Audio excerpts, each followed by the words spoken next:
2016 was a different time for film. Superheroes were fighting each other in both major franchises. Zootopia was entertaining families while getting ready to feed the furry community for years. And the Star Wars fandom hadn't completely imploded on itself yet. Rogue One is an interesting take on the Star Wars formula, while still following the basic structure of jumping between planets on an adventure that spans a few days. It did so with the gritty visuals of a modern war film and introduced nuanced characters with grey morality. While I do appreciate all of that, and I think it's a pretty decent movie overall, but I do think that as a story, it is a bit clunky and could use another pass to smooth it out. So that's what I'm going to do with this video, while also sprinkling in some of my views on things that could have worked better outside of just ironing out the wrinkles. It's a Script Doctor video, you get it. Let's do this.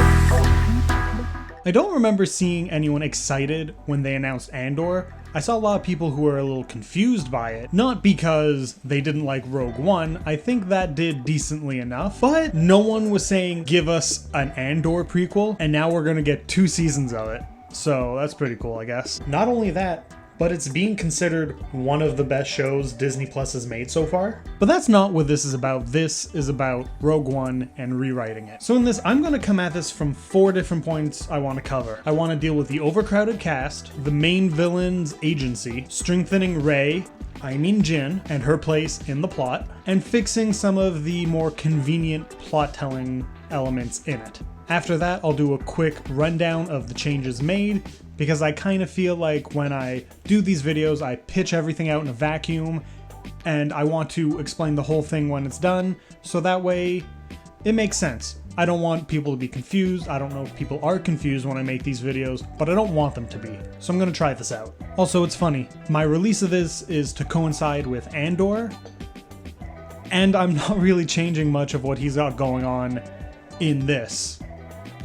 I think they handled his part of the story well, so I won't really be touching on him. Like and subscribe. Part 1. Well, it's pretty obvious that Jin is the main character of Rogue One, with Cassian as a secondary lead. It is, for all intensive purposes, an ensemble film. It has 9 primary characters in it, and a handful of minor and cameo characters that also have scenes of their own. That can be a lot. I personally am in the camp that thinks that that kind of bogs down the story. Not because I think it has too many parts, because there have been plenty of excellent films with large ensemble casts, like Paul Thomas Anderson's Boogie Nights or Rian Johnson's Knives Out. I think it's an issue because Rogue One specifically is a movie where everyone dies. Spoilers, I guess. Because it's a story where every character dies, you really have to give them moments and make us connect to the characters, and I don't think that that was well enough executed across the board. The first character we have to deal with is Bodhi Rook, and I hate to say it as a big Riz Ahmed fan myself, he is a talented actor, but his character barely impacts the story as a whole. We are going to cut him completely and move a few things around at the end to cover the holes he leaves, but overall, not much really changes. With Bodhi gone, that's also going to take away Saw Gerrera's scenes before they show up, and I'm okay with that. The only things that his scenes really set up are that he's an extremist and a little bit, being that he's willing to use some weird creature we never see again to torture Bodhi, and I hate that, and we can communicate that side of his personality better, or at least in what I think is a better way without it. And one of the main ways we can do that is by adding in a few scenes of flashbacks of him training a young Jin. That's something that was clearly cut out of the films based off of footage from the trailers, and I think that that will deepen both of them by including. Another character I want to reduce in my version is Jin's father, Galen Erso, played by Mads Mikkelsen, who, like Riz Ahmed, is an actor I love and seems counterintuitive in my brain to cut out someone that talented. But it's for the betterment of the movie. I specifically want to cut his screen time to add some ambiguity to his character. I want to turn his opening scene into something where his conversation with Orson Krennic is played at a distance. So that way you don't really get a sense of what's going on. And then when you see Jin's mother killed and then he leaves, it adds so much more what's going on with this character. Why is he letting his wife be killed and his daughter abandoned? Ambiguity that will add some tension and mystery to the stakes of the first half of the film. In the last of my cuts and reductions, I want to get rid of everything Darth Vader except for that ending scene. You could replace him in the scenes he's in with Grand Moff Tarkin, which I'm not a fan of because I don't really like how they brought an actor back with CGI. I would give both of their scenes to a new character that you can do more stuff with. Maybe a character from Legends. That could be a fun middle ground fan servicey thing. Doing this turns that hallway fight into a huge what the fuck moment, and I think that would be a lot of fun. It would be a big surprise at the end of the movie that would blow everyone out of the water, potentially even more than it did just watching it in general. And if you think that makes the Vader scene feel more shoehorned in and more fan servicey, I get it. I've honestly been flipping back and forth on whether or not to give him more screen time or less. So, in the end of the day, since this is just a pitch, take your pick. Choose your own script rewrite.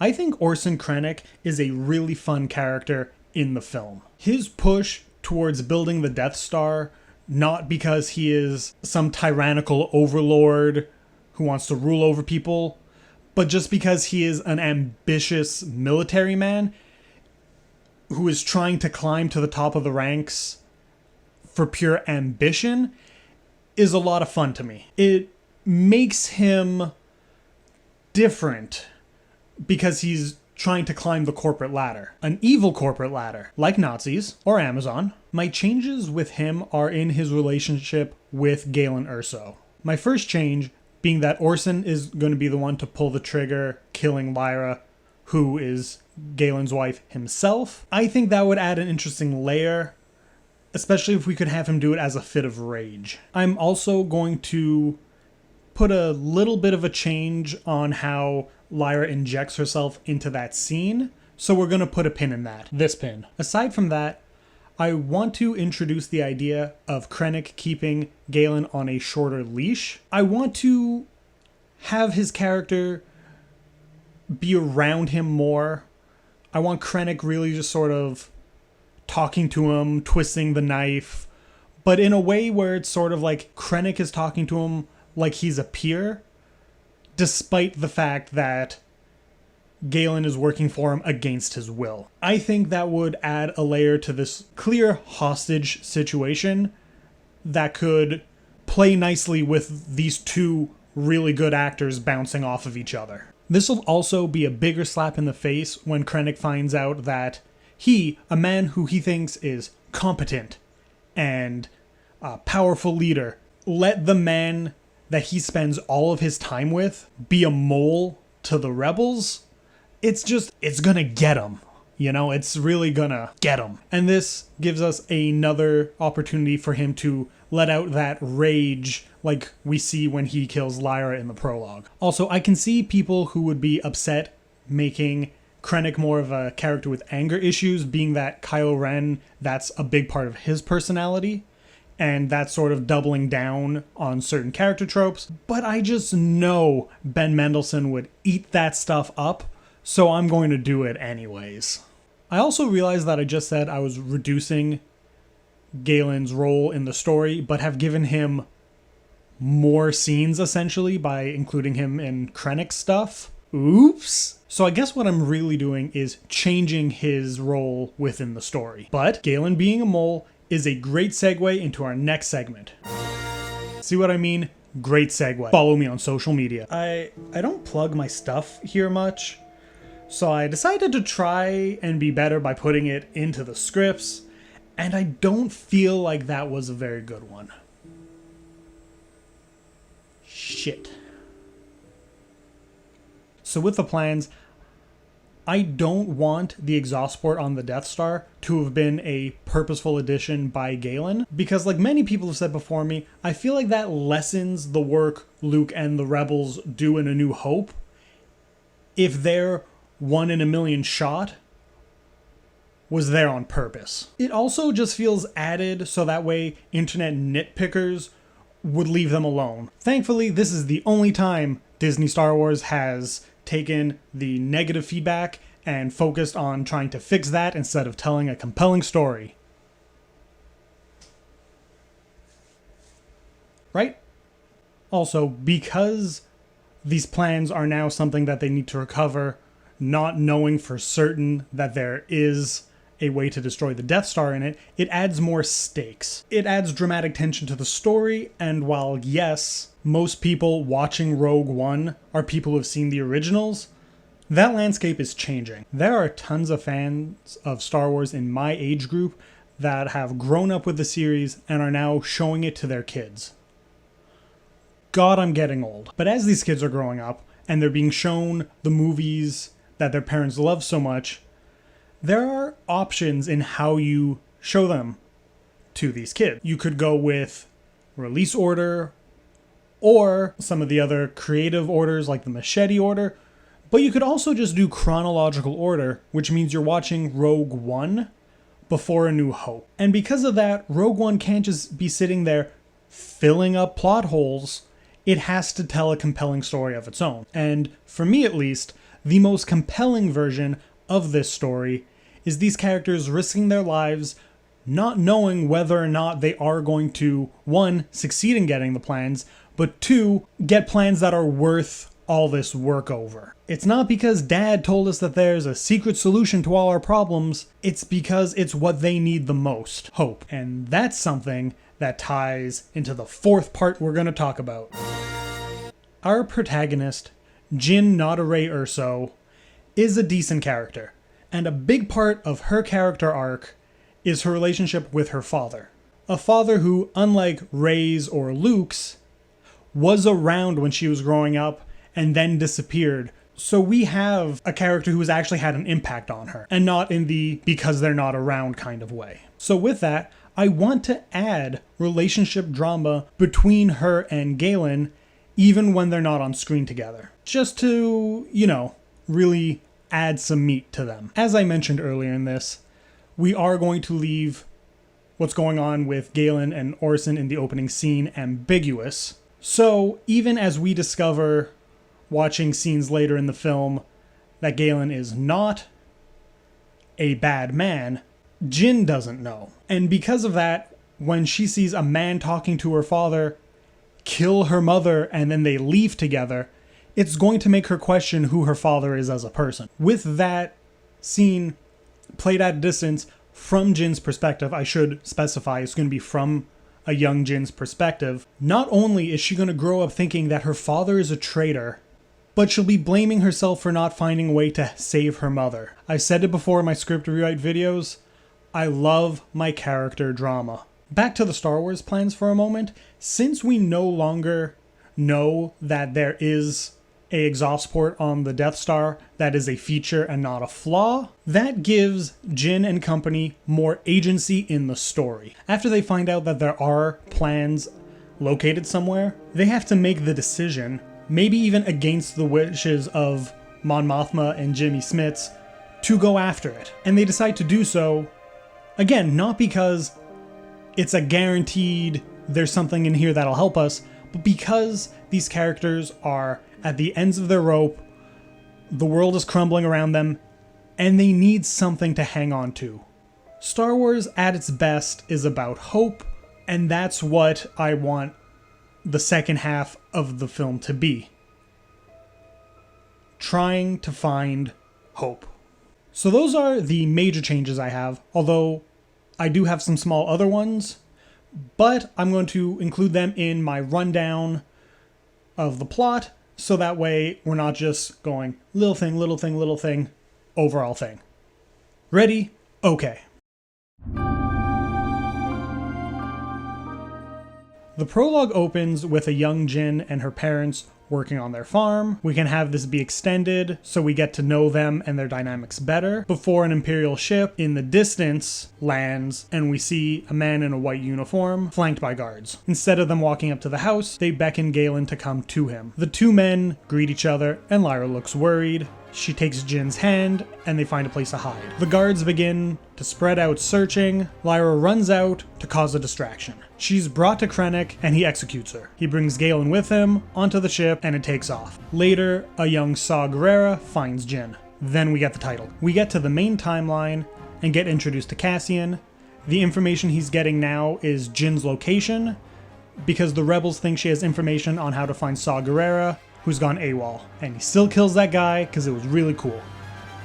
Cassian and K2SO break Jin out, who is being held as a prisoner, forced to mine Kyber shards.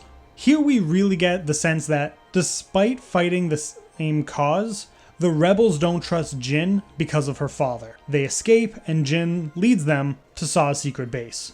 Once we get there, we see how Saw has gone off the deep end. He has Donnie Yen and Baz as prisoners. They aren't partners here, but have become allies in the jail. Saw keeps Donnie Yen because he doesn't trust that someone who believes in the Force can be trusted. Baz reveals that he has been in contact with a mole in the Empire, but his lack of trust in Saw is why he's been jailed. He gives this up to Cassian because he's a trusted dog of the military.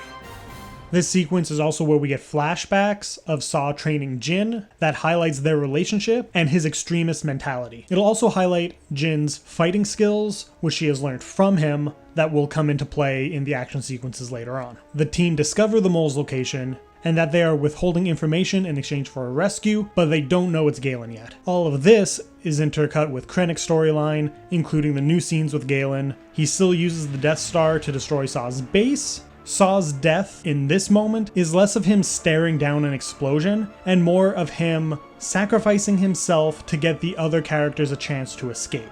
A cliche, yes, but it shows his extremist views. He believes in the cause more than himself. And if we do include Tarkin here, I would limit it to a single scene where he takes leadership of the Death Star. I would also prefer it to be played out with him as a hologram to downplay iffy CGI, but that's just me. From there, the party goes to the rebel leaders to get the go-ahead to rescue Baz's mole, but they get shut down. Jin rallies them anyways, because rebels rebel. They stealth into where Orson is holding Galen. Cassian, not knowing Galen is the mole because the party split up, gets ready to assassinate a known enemy of the rebels, but doesn't, essentially the same way it happens in the film. After Galen is killed by Krennic, the team realize that the Death Star plans are still in Galen's workshop instead of another location they have to go to after this. They are overpowered and can't escape, so they have to transfer the plans to a trusted rebel ship. The Rogue One team dies. We get the Vader hallway scene for that fan service, and we cut the Leia scene before she turns around because it felt a bit cheesier than needed. Roll credits.